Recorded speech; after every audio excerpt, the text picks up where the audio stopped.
This episode is brought to you by Total Restore. If you want to finally tackle your leaky gut, just watch the video at healthygut1.com. That's healthygut, the number 1.com. Life presents the toughest challenges. Every day you are faced with decisions that test your ability to express who you really want to be in this world. We're told to keep saying affirmations and keep thinking positively, but what do you do when that stuff doesn't work? Welcome to the Overwhelmed Brain, where you'll learn to make decisions that are right for you so that you can create the life you want now.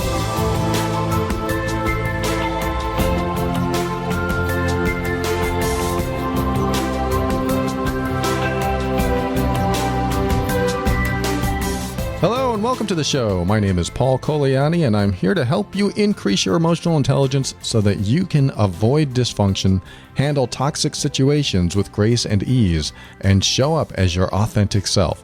Everything I talk about on this show is my personal opinion and is meant for informational and educational purposes only.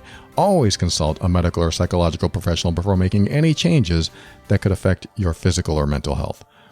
And speaking of my opinion, I received an email, I don't know, probably a couple weeks ago, that mentioned an episode that I did, and someone disagreed with one of my suggestions when it comes to handling stressful situations or traumatic events in your past. I forget the exact subject matter, but I'm just going to read you this email really quick. I always come on the air and I try to be as transparent as possible when people oppose anything I say or disagree with something I say or give me a bad review. I like to read it on the air and just sort of process it while I'm reading it on the air, and also share with you every view. I think it's important to have every view that you can, not just mine, not just one single view, one single person's word to go by. Because life is complex and people are complex, and there are certain things that we run into that might have several solutions. And I could have one of those solutions, or you could have many of the solutions, and my information doesn't work for you. So I like to come on the air and give you any opposing view that comes along, just so that I can give my opinion on it and address it and give you an extra piece of information that you can work with and apply to your life. And like I said, the disclaimer is these are my opinions. These are my thoughts. These are my ideas. These are what have worked for me in my life. Some of the stuff I talk about, or most of it or all of it, have worked for different clients over time that I've worked with. So there's all kinds of information out there, and I just want you to be armed. I just want you to be absolutely prepared for anything that comes along, or at least do your best. Prepare as much as you can. Have as many tools in your tool belt as you can. So I'm going to read you this email and then I'll comment on it. Hi, Paul. I love your podcast. However, I just listened to episode 312 where you mentioned dissociation. And I have to point out that it was extremely inappropriate to encourage dissociation as a coping strategy. And just a quick thing before I continue reading this, the way I look at dissociation is sort of when you disconnect from yourself, disconnect from the physical experience that you're having and see yourself over there having the experience. So one of my examples is something I learned in NLP is where you imagine you're watching yourself go through the experience. So there I am over there 20 feet away having that experience. And when you do this, you're disconnecting from the maybe negative emotions that you're experiencing over there. So that's how I see dissociation. And this is what this person is commenting on. My suggestion using it as a tool.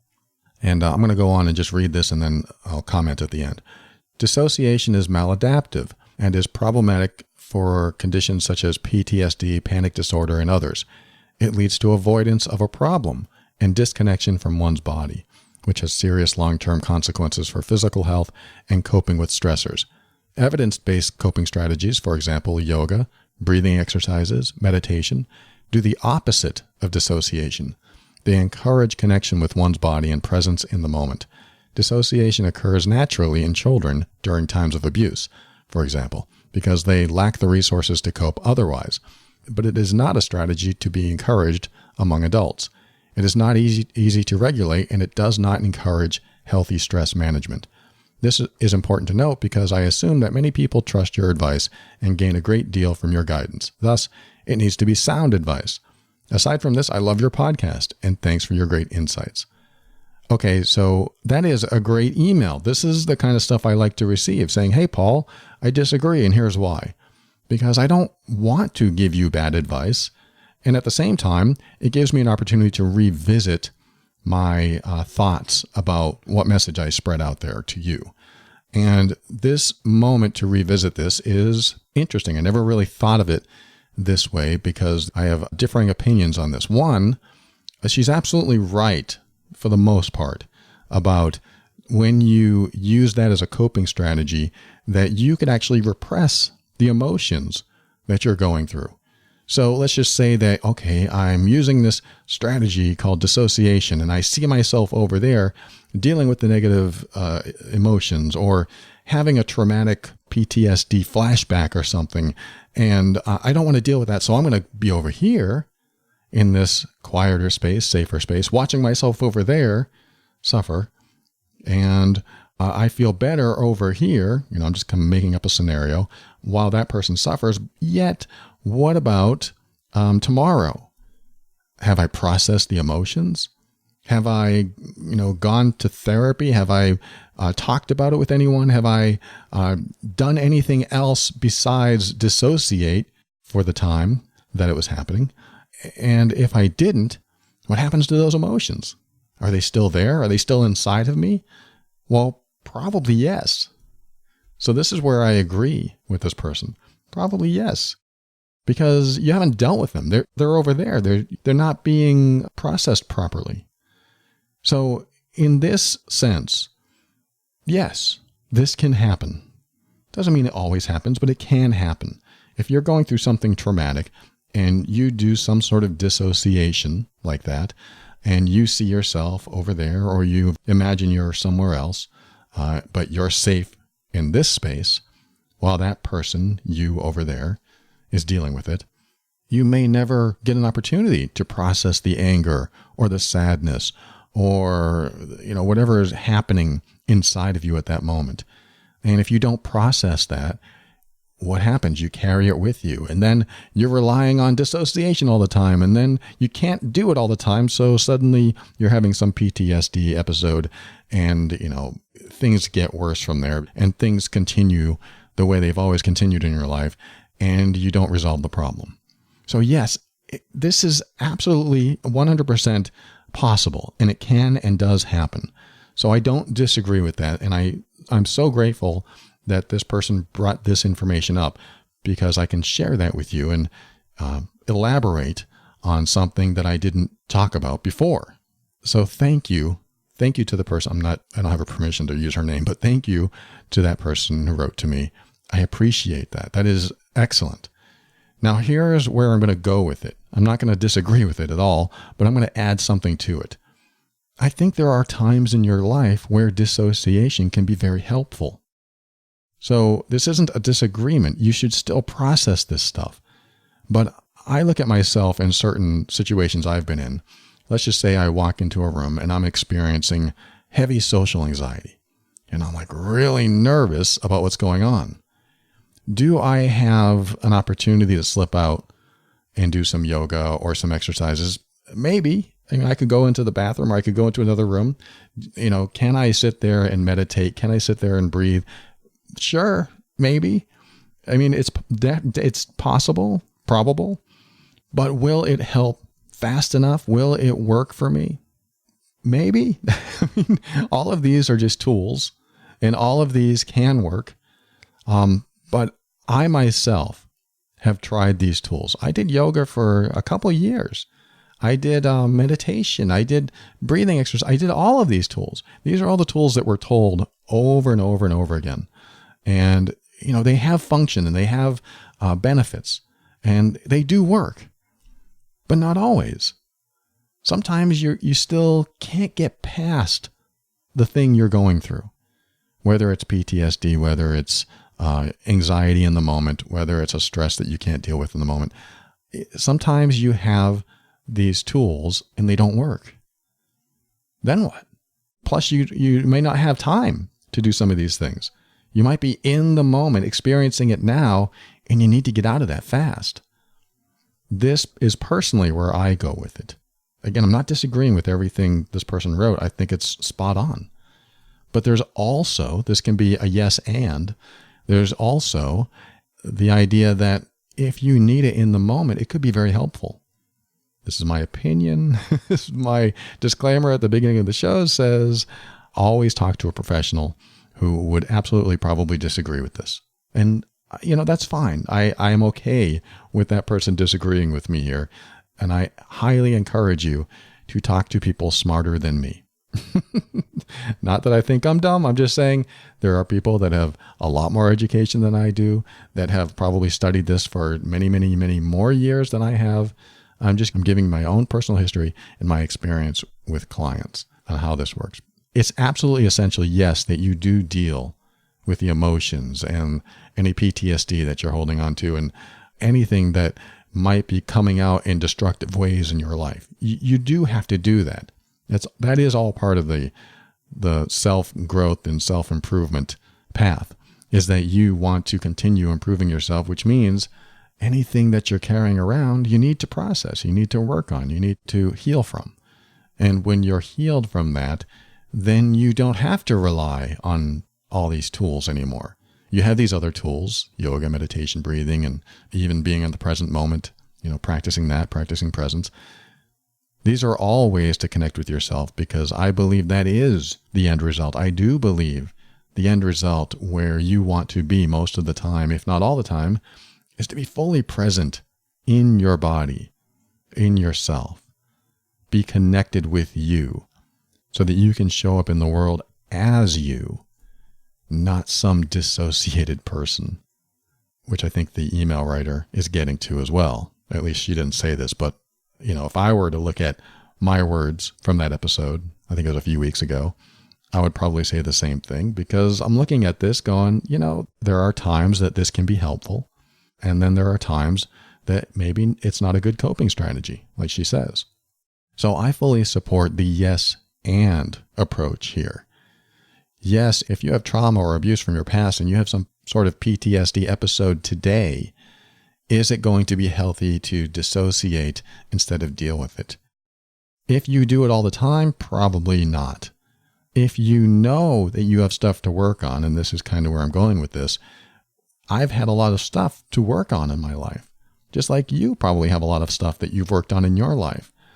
And sometimes you try and try again and don't get anywhere.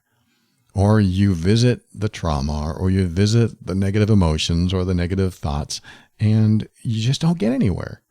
Or you talk about it in therapy for years and years and years, and you inch along, and you're still feeling bad, or you're still feeling upset, or something else is permeating through you as you go throughout life.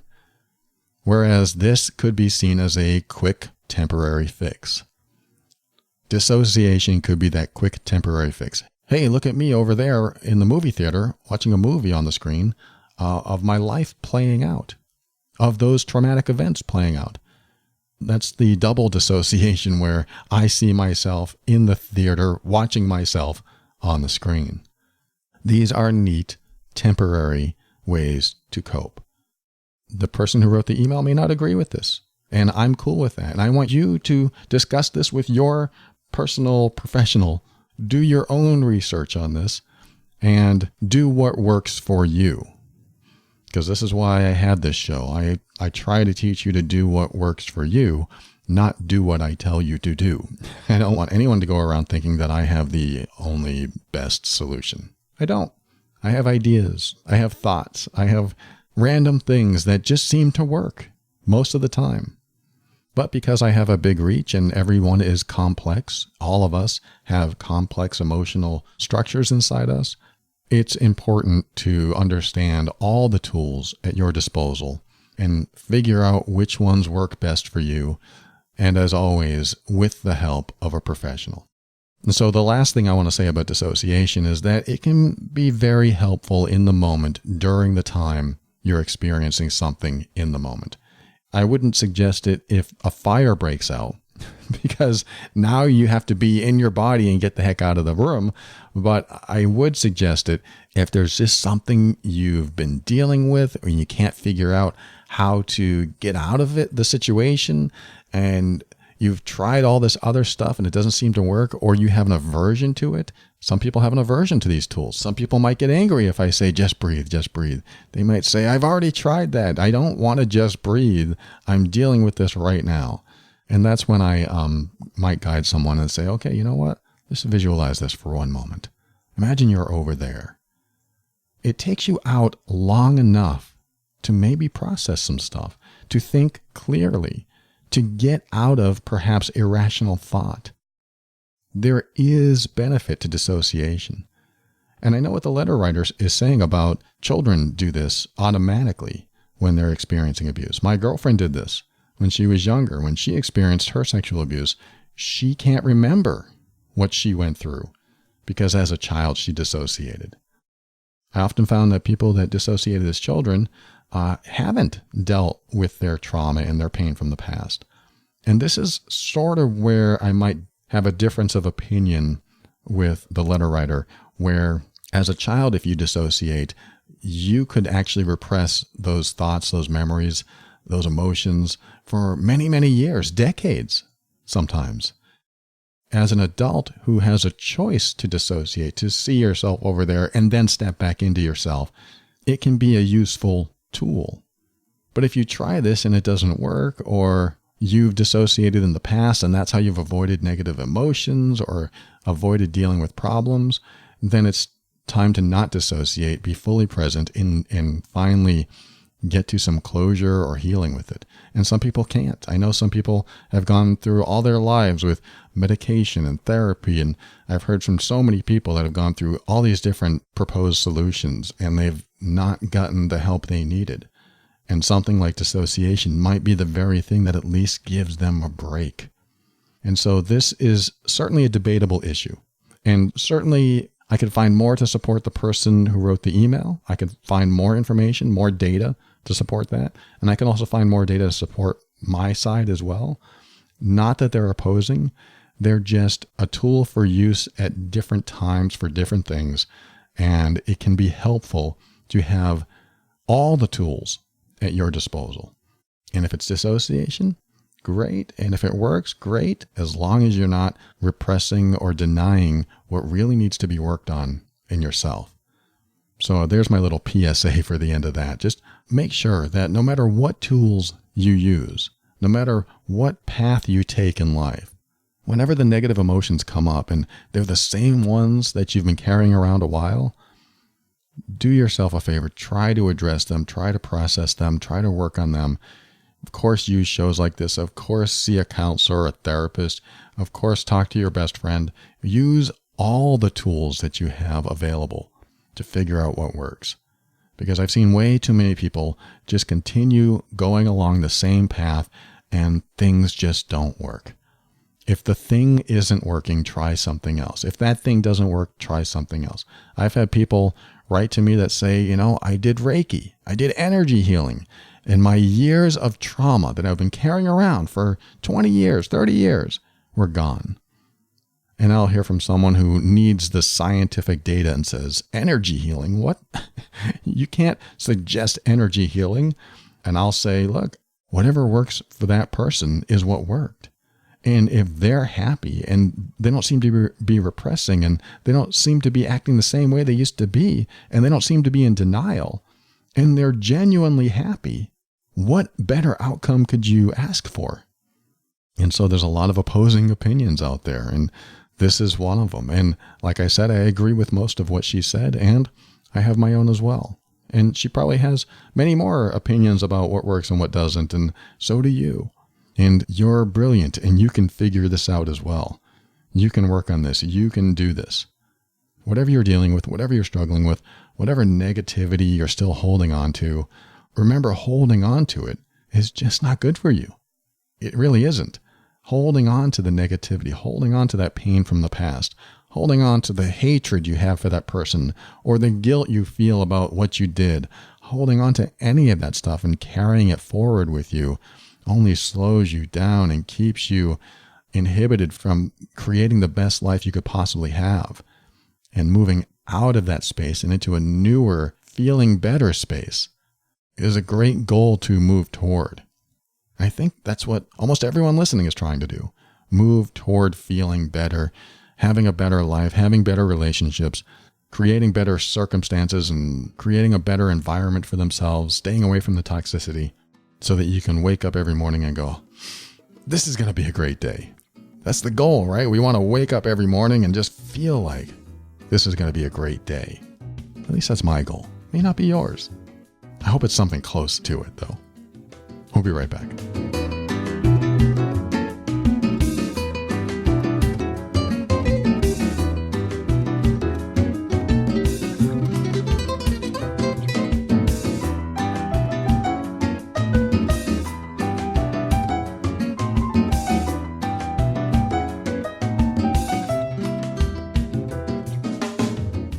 Digestive troubles, weight gain, low energy, achy joints.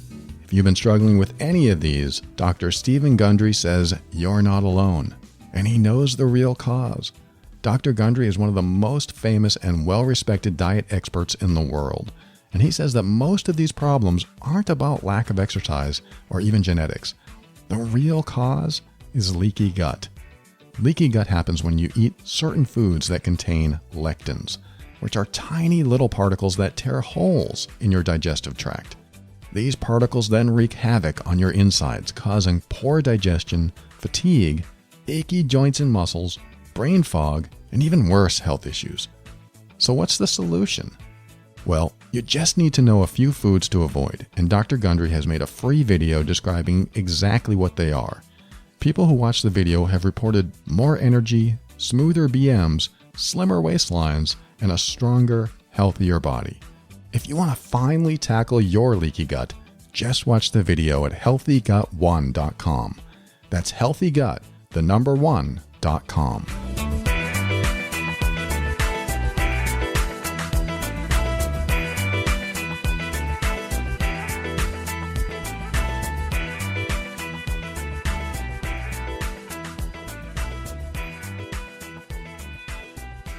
Welcome back. Good to have you back. I'm glad that you're still here listening, and I'm wondering if that person who wrote the email is now listening going, no, he didn't get it at all. I'm wondering if she's thinking, that idiot, he just spread a worse message out. I hope not. I hope that I was able to address her concerns and put them out there to you, and also tell you why I think that she's right and that I have some good suggestions for you for when dissociation can be safe or useful. Either way, I am grateful for that person writing in and saying all that she did and that she loves the show. I love that you wrote. Thank you so much for that. Thank you for your kind words. And I have another email here that I'm going to read you, and I want to make a few comments on this one as well. This is from someone I'm going to call Sean. Sean says, I want to thank you for your podcast. I think I found it because I was feeling overwhelmed, and I searched overwhelmed in the Apple Podcast app, and I started listening. This was about a month ago when I was really depressed. My relationship was at a breaking point, and your words really just helped me realize so much what my partner and I were doing that was causing the relationship to fall apart. We decided to separate because our values were no longer aligned, and we both want different things in life, but we still really love and care for each other, so it's been a tough journey. Anyway, what I want to talk to you about is myself in relationships. I seem to get really depressed when I'm in a relationship. I feel like I lose myself, and I just want the relationship so bad that I tend to do all the things that you say make you depressed. For example, repress emotions, show up as who I think they want, denial, etc. So my partner and I broke up about a month ago because of some of the reasons stated above. Also, we had some financial stress, so that caused us to fight a lot. Since the breakup, we've actually had to still live together due to the finances. And since then, we still seem to hang out, spend time together, and things have actually been a lot more civilized and fun than when we were together. We've even been helping each other out with money in a less resentful way. Since the separation, I felt my depression has lifted and I started to see and feel life again, which I hadn't for a long time. The future no longer looked bleak. I felt like I could look to the future and I felt happy. My self-confidence was growing by the minute and my inner joy was coming back. I felt that inner spark again. I know this is a combination of the relationship ending and listening to your podcast and doing personal growth, but this new me felt like the old me was back. My partner even started to notice I was better and said really beautiful things to me, like, I'm sorry, and don't ever feel like you have to change for anyone. You're amazing. My heart smiled, and just prior to this message, I started to miss him and consider what being together could be like now that I'm feeling more confident and myself again. Anyway, as we grew closer, it led to sex, and instantly I felt my power taken away. It was like being injected with depression. He still didn't want to be together and said we are not ready. We still have a lot of growth to do, and our life journeys are taking us in different directions, which I agree with and actually feel as well. I think part of the depressed feeling was that I didn't want to get back together. I know we both still need growing time. I have to stress I have had 3 major relationships in my life, and they all seem to end with me feeling in a similar way, wanting to leave because I don't feel myself, my spark dulls. Do you have any idea why I do this to myself? I know I can be strong and powerful and have a mind of my own, but I seem to lose it in relationships. Any advice on this would be so helpful. Thank you. Okay, Sean, thank you so much for sharing all that. And what I'm hearing from you, first of all, is that when you're outside of the relationship and enjoying each other's company, and there's not sex and there's not the expectation of sex, you feel good about it and you feel like yourself and you're not depressed. But once and this isn't the totality of what you said, but once the introduction of sex came into it, you now are in a different state of mind. Like there's a certain closeness that wasn't there before, or a certain intimacy or bonding or something about sex, at least according to your letter, change your perspective of this relationship. And maybe because you were together before, that when the sex came back, suddenly you felt like you needed to be the person you were before. That could have happened. So I want you to keep that in mind. When you had sex again, you thought, this is right back to where we were before. I don't want to be stuck like that again. So this could be one of those realizations that you had, that once the sex is reintroduced into the relationship, you're back to exactly where you were. And of course, you said something key in your letter here. You said, I don't think I wanted the relationship anyway. I don't think I wanted to get back together. Isn't that enough for you to say that any type of closeness would make you feel depressed? You were getting along as friends. You were getting along because you liked each other's company. But when it came to sex and it turned into a real relationship, which is what I'm assuming you felt, like once there's sex, it's a real relationship again, then you feel like you're probably locked in. And I want you to ask yourself if you feel disturbed by those words, locked in. I'm locked in with this person. Now that we've had sex, I'm locked in. Because if that disturbs you in any way, like I'm trying this on if I were you, that would disturb me because I really didn't want this relationship in the first place. And once I have sex, that's a commitment. And I don't like the way that feels. That's how I grew up. Whenever I had sex with anyone, that was part of the commitment. That was like, I had sex. That's like signing the contract. That was me getting sucked into the relationship, whether I liked it or not, and staying in the relationship because we had sex. And I think that is just how some people are taught. Once you have sex, that is the bonding and ritual and the closure process of the whole getting to know you until we call each other our partners, our mates, our wife, our husband, whatever. The sex part seals the deal for some people. For others, it doesn't. For others, they can be friends with those benefits. For other people, they can do that. I was never able to do that, so I can relate to you. I can relate to the idea that once you have sex, there's that relationship part again. So I'm not saying that's exactly what you're going through. I don't know anything about you. I'm just making some assumptions to help me answer your email here. But I want you to think about any relationship that you had. Does it always come down to, when you start feeling depressed, does it always come down to feeling A, locked in, and B, because there's sex involved. And if there's no sex involved, like, have you ever been in a relationship where you didn't have sex for weeks or maybe months? And did you get along better or worse or the same? Sex may or may not have affected you because there might have still been the expectation of sex. But what happens when you take out the expectation of sex? That makes the relationship different. If you absolutely knew that the person you were with didn't want sex, at least, you knew they only wanted sex once a month, and now you have a whole month of no sex. I know I'm focused on the sex part. We'll get to other stuff here in a second, but let's just talk about the sex part, because I want to make sure that if it is the sex part, if once you have intimacy with a partner, does it make you feel like you're locked in? And do you feel like you have a choice after that? Meaning, do you feel like your choices were taken away? We're talking about choices in the last segment. How many choices do you leave yourself after you consummate the relationship? You use that term. So these are important questions for you to know. You may have no problem with sex whatsoever, and it has nothing to do with that. But the reason I focused on that is because if it does revolve around that, then that will be your focus in your own personal development. Because if you had any traumatic experience with sex in the past, that's something we need to look at. That's something we need to process and work on and heal and get through it to be more comfortable with it. Like I said in the last segment, my girlfriend went through childhood sexual abuse, and she had a real issue opening up for sex. In fact, she would rather not have sex. At least when we first met, she would rather not want to do any of that stuff. It was a lot easier to have a companion, to have someone that loved her, to have someone that was with her all the time, than to have to face the dilemma of sex. Because some people have, issues around that. Some people have trauma around it. And when you have someone in your life that either is or isn't aware of the trauma and might be more aggressive or assertive than you want them to be, then you're never going to enjoy it, and it's going to bleed into the rest of your life, and it's going to bleed into the rest of your relationship.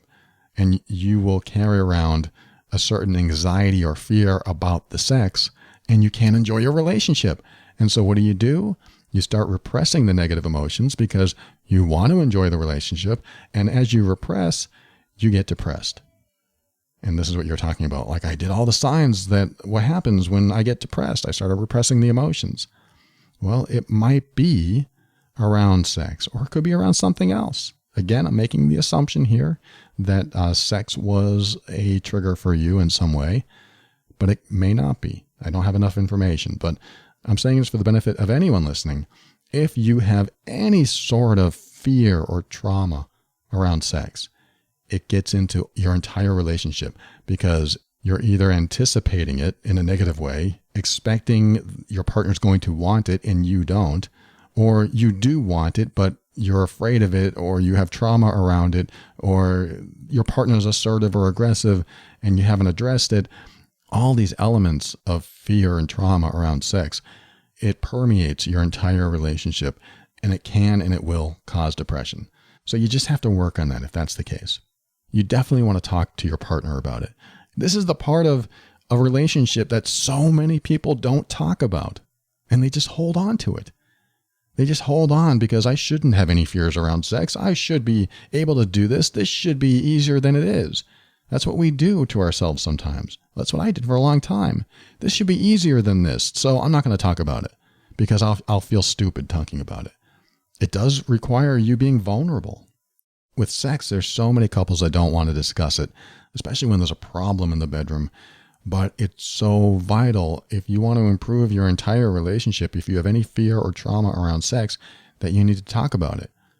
And a good way to start the conversation, if you've never brought it up or you're afraid of bringing it up, is to say, you buffer it with a comment like this: I'm afraid to talk about this. You tell your partner, I want to talk to you about something, but I'm afraid of how you'll feel. You address the concern you have inside of you, but you're honest about it. I am afraid of how that person will feel. I'm afraid that you'll see me as inadequate. I'm afraid that you'll think I'm stupid. I'm afraid that you'll think that I don't care. I'm afraid that you'll think that I think you're unattractive. Bring up your fears to your partner and say these things. Say what you're afraid, what will happen if you talk about it. I call that priming. You're priming your partner so that not only you prepare yourself to talk about it, but you prepare them to not blow a gasket. So, because if you bring something up and you say, you hurt me when we have sex, someone might say, what? You've never told me this. We've been doing this for 5 years and this is the first time. They might say that. This is why it's important to prime them a little bit and say, look, I want to tell you something, but I'm so afraid of your reaction. I'm so afraid of your response. I mean, you don't say it that way, but if that's how you feel, I'm afraid of your response, so I don't want to talk about this.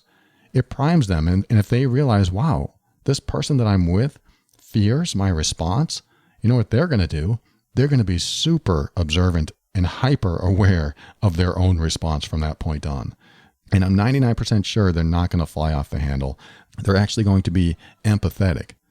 Unless they don't care. I mean, if we're talking about an emotionally abusive person or a violent person or, someone else that really doesn't care and just does whatever they want, then that's a different scenario. What I'm talking about is in a typical, normal relationship. If you have things you haven't talked about and you're afraid to talk about them, just say, I'm afraid of what this will do to you. I'm afraid of how you'll respond. I have something to say, but I don't want to say it. They're going to be more receptive. They're going to be more willing to listen and help you through it and help you figure it out together. Like I said, typically. So Sean, that's what I want you to consider. If it's anything about sex, that's my advice for that, is that you need to open up. You need to really be vulnerable. Because if this is the person that you do want to be in a relationship, or anyone that you meet, and you have fears or trauma around sex, that needs to be addressed. Now, let me go on to my next comment here, because it may not be anything about sex. Sex just might have been the impetus to trigger the old feelings of not wanting to be in this relationship or whatever. But I hope that was helpful either way. My next comment has to do with, you can learn why you get depressed if you know what's different. Like there's a couple of questions that I learned during my training many, many years ago that has been a huge help when determining why you feel differently in different situations. And the two questions are, and you might want to write these down, are what's present in your life when you're happy that's missing from your life when you're depressed? What's present in your life when you're happy that's missing when you're depressed? And you can pause and think about that, or just write it down and think about it later. But the next one is, what's missing from your life when you're happy that's present in your life when you're depressed? What's missing from your life when you're happy that's present in your life when you're depressed? Those are two powerful questions that can give you some really insightful answers. So you can look at your relationship. You can put your relationship in those two questions and figure out what you come up with. Like, what's present when I'm happy in my relationship that's missing from my relationship when I'm depressed? And so you're going to come up with different answers. And there's no wrong answer. Just write down what you come up with. And that's really the best way I can guide you today, Sean, is that you ask those questions to figure out what's different and figure out why you're not as happy in a relationship.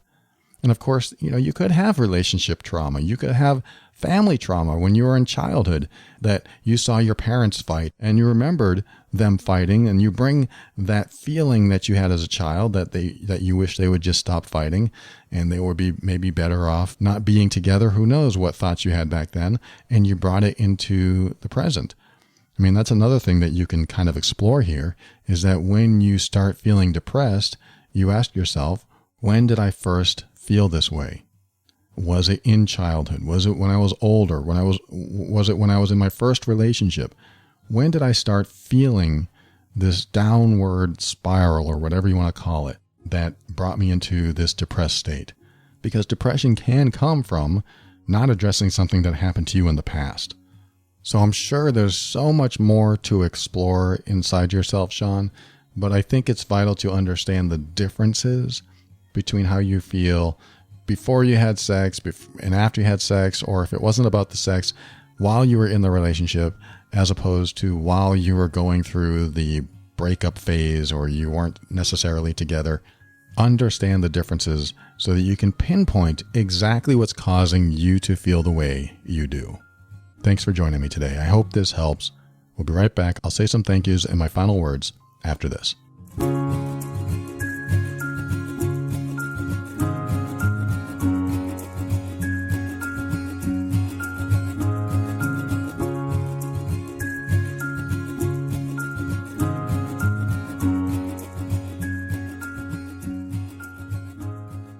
Thank you for listening to another episode of The Overwhelmed Brain.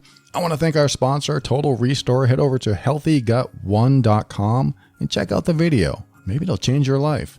I also want to thank patron members that support the show over at patron.theoverwhelmedbrain.com. If you're in the patron program, you get discounts on a couple of the workbooks that I offer, and you get a bunch of free stuff, a bunch of free workbooks, and a bunch of free episodes that you've never heard. Never put them out there. So if you're a patron member, I hope you are enjoying the perks. And if you're not, and you find value in this show and you want to support the show, head over to patron.theoverwhelmedbrain.com and show your support. Thank you, existing patron members. I appreciate you. And speaking about relationships, if you haven't heard my other podcast, Love and Abuse, I highly recommend you check it out. It is about difficult relationships and how you can identify emotionally abusive behavior. But it's not just for relationships that are having difficulty. It's for any type of relationship. If you have any trouble in your relationship, you may find just little nuances in your behavior or your partner's behavior could be causing the issues, and resolving those nuances could make everything better. So check it out. Go to loveandabuse.com, listen to the podcast, and also if you are experiencing relationship difficulties, you'll find the MEAN workbook on manipulation and emotional abuse over there as well. And I talked about anxiety in this episode. If you have anxiety or have experienced it quite a bit throughout your life, check out quietbegins.com. That is a product that I offer. It's an audio masterclass, so to speak, along with a lot of walkthroughs and visualizations to help you get through and out of anxiety moments. It's at quietbegins.com. It's a super duper system. You should check it out. Quietbegins.com has all the information, so maybe it's the perfect thing for you. And finally, I'd like to thank Kevin MacLeod at Incompetech.com for some of the music transitions in The Overwhelmed Brain. And in closing, I want to bring up the idea of asking questions to yourself. I think questions are the answer. They are the key. They are everything that you need to resolve most of your problems. Well, a lot of your problems. Maybe not most of them, but at least the emotional stuff. Like instead of all the negative self-talk that can often happen, like, oh, I'm so stupid. You know, that negative self-talk that makes you feel bad. Turn it into a question. That's all you have to do. Just turn it into a question. I know I make it sound easy, but after you hear it, because it's hard to stop, you're going to hear yourself say, oh, I'm so stupid, or whatever the self-talk is. Turn that into the question. So, okay, what are the words? I'm so stupid. The question might be, why do I think I'm so stupid? Why do I think I'm such a failure? That's a good question. How about, where does that come from? It's another good question. Where does that come from? How about, when did I first hear that about myself? Who in my life told me that about me? Who in my life convinced me that I was stupid or not good enough or whatever the words are for you? How about changing it up a little bit? Would I feel stupid if I was in a different city or a different state or a different building? Would I still feel this way if I was with different people? Would I still feel this way if I had a different job? You know, you put yourself in different context to figure out if your thoughts change. Because what ends up happening is you start changing these little things around you and you start finding out the differences. Just like I was telling Sean in the last segment, you find out what's different. You add the differences to your thought process to find out if the differences make the difference. Here's an interesting line of questioning. Think about a good father figure or a good mother figure in your life. They could be yours. They could be someone else's. They could be someone on TV. Think of someone that you look at and go, wow, if I had that person for a mother, or if I had that person for a father. And make the question in your mind, if I had that person as my mom, would I still feel this way about myself? Or if I had that person as my dad, would I still feel this way about myself? Or if that's kind of strange, you can say, if my mom said this instead. And that might give you an idea, if you weren't pointing at your parents the way you feel now, that maybe they were the ones that brought those thoughts up in you, and you didn't really point your finger at them before. I'm not saying you should blame them or accuse them. I'm just asking you to explore this inside yourself. If I didn't have a brother, if I didn't have a sister, would I still feel this way about myself? This is like a process of elimination. And you figure out where these things came from, because I guarantee you any type of negative self-talk did not originate in you. Guarantee it, because we aren't born into this world to self-harm. We only learn that from others. We only learn that through someone else's influence or manipulation or mistreatment. And when we learn that, then we apply to self. And when we are applying that behavior to ourselves, that's when life can feel pretty crappy. Because now we're calling ourselves names and we're putting ourselves down, and we shouldn't do that. We don't need to do that. My cure for negative self-talk sometimes is to inflate my ego. I love to inflate my ego when I'm down on myself, because it levels me out. So if I'm feeling really bad, I'm feeling really stupid, I might find a way to show off. I might go lift a couch and show my girlfriend and say, hey, look how strong I am. I'm kind of exaggerating, but it's that kind of mentality that helps to level things out. Because sometimes you have to do that. You get so down on yourself sometimes. How do I lift myself up? How do I lift myself out of this? I might have to exaggerate by going in the other direction. You know what? I'm going to go show off. I'm going to go rev my engine in my car. I'm going to go show my friends a picture of me when I was 20 and say, look how great a shape I was in then. It just makes me feel better. It makes me laugh. And, again, I'm exaggerating on some of these things, but it gives you thoughts, gives you ideas on how to perhaps get out of some sort of mental block that you're in, or mental obstacle that you can't get past. And sometimes those are helpful. So that's the direction I'm giving you today, is go into that questioning mode, ask yourself those questions, and even come up with your own. And also balance the emotional scale by pushing yourself in the opposite direction, almost in an exaggerated way, just so you can get a good laugh. Maybe laugh at yourself. It's kind of fun. And always keep an open mind. This will help you step into your power so that you can be firm in your decisions and actions, and that will help you create the life you want. Always take steps to grow and evolve. You are powerful beyond measure. And above all, and this is something I absolutely know to be true about you, you are amazing.